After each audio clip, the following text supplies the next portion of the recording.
قرآن مجید کی تلاوت، ترجمہ، تفسیر، حدیث، نعتیں، تجوید، گرامر کے لیے اس چینل کو سبسکرائب کریں، ویڈیو کو شیئر کریں اور لائک کریں۔ نحمدہ ونصلی علی رسولہ الکریم، اما بعد، فاعوذ باللہ من الشیطان الرجیم، بسم اللہ الرحمن الرحیم۔ آج کا ہمارا موضوع گفتگو ہے انسان کی گمراہی کے اسباب۔ اللہ تعالیٰ کی آیات سے بے پرواہی۔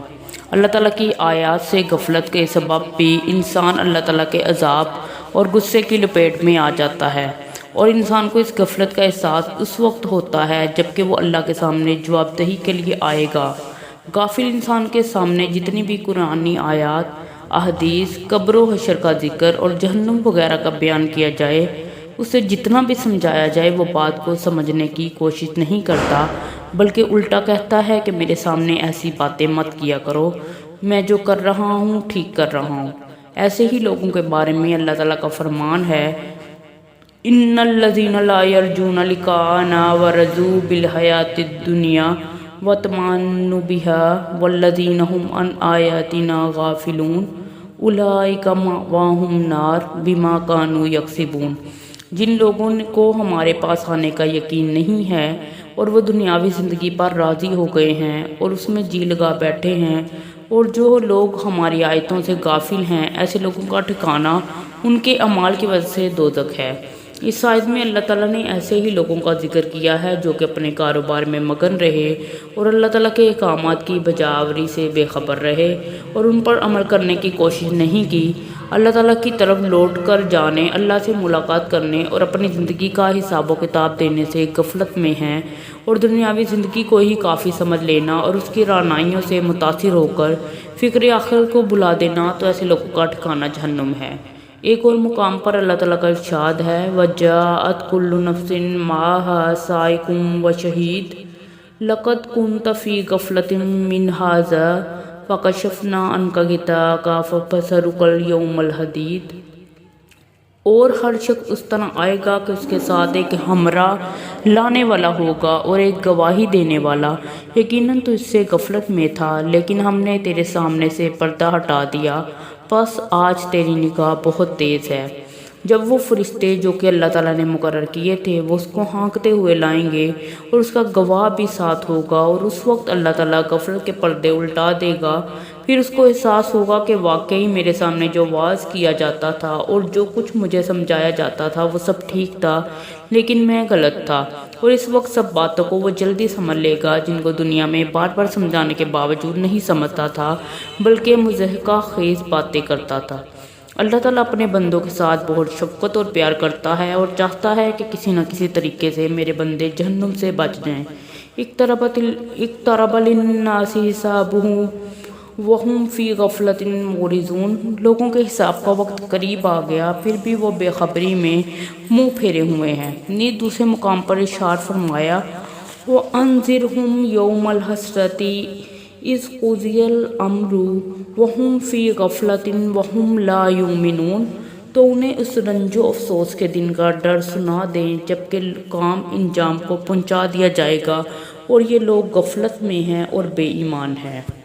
ایک اور مقام پر فرمایا، ان تقول نفس یا حسرۃ علی ما فرطت فی جنب اللہ وان کنت لمن الساخرین۔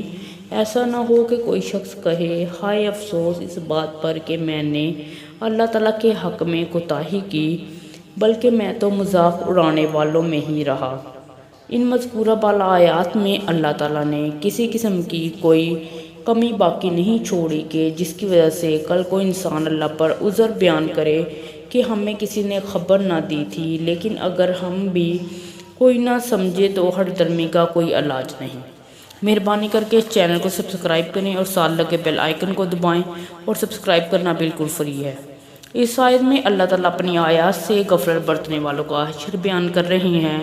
اللہ تعالیٰ کا فرمان ہے، سورۃ طٰہٰ آیت نمبر 165 to 166، ہاں جو میری یاد سے روگردانی کرے گا اس کی زندگی تنگی میں رہے گی، اور ہم اسے بروز قیامت اندھا کر کے اٹھائیں گے، وہ کہے گا کہ الہی مجھے تو نے اندھا بنا کر کیوں اٹھایا، حالانکہ میں تو دیکھتا بھالتا تھا۔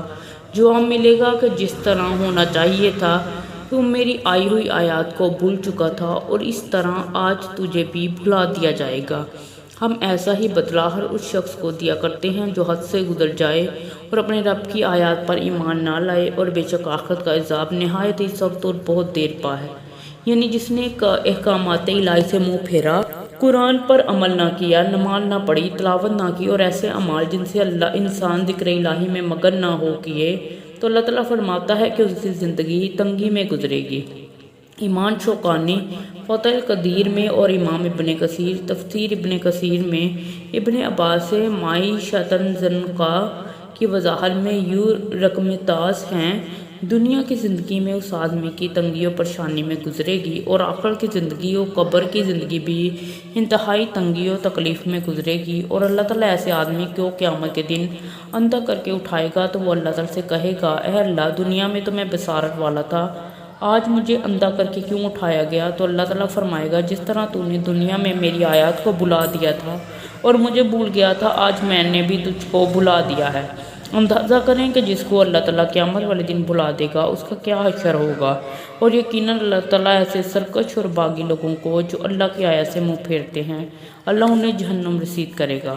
جو شخص قرآن سے اعراض کرتا ہے، اس کے بارے میں امام ہیثمی نے ایک روایت نقل کی ہے۔ سیدنا عبداللہ بن مسعود روایت کرتے ہیں کہ بے شک یہ قرآن سفارشی بھی ہے، اور اس کی سفارش قبول بھی کی جائے گی۔ جو اس کی پیروی کرے گا تو قرآن اس کی جنت کی طرف رہنمائی کرے گا، اور جو اسے چھوڑ دے گا یا اس سے اعراض کرے گا یا اس جیسی باتیں کرے گا، تو ایسا شخص گردن سے پکڑ کر جہنم میں پھینک دیا جائے گا۔ تو اب اندازہ لگائیں کہ جو بڑے فخر سے اپنے مال و دولت اور اپنے جاہ و جلال پر ناز کرتے ہوئے قرآن سے اعراض کرتا ہے، اس کو نہ پڑھتا ہے، نہ سمجھتا ہے، اور نہ سمجھنے کی کوشش کرتا ہے، تو اسے قیامت کے دن گردن سے پکڑ کر جہنم میں داخل کر دیا جائے گا۔ صدق اللہ العظیم۔ مہربانی کر کے اس چینل کو سبسکرائب کریں اور ساتھ لگے بیل آئیکن کو دبائیں، اور سبسکرائب کرنا بالکل فری۔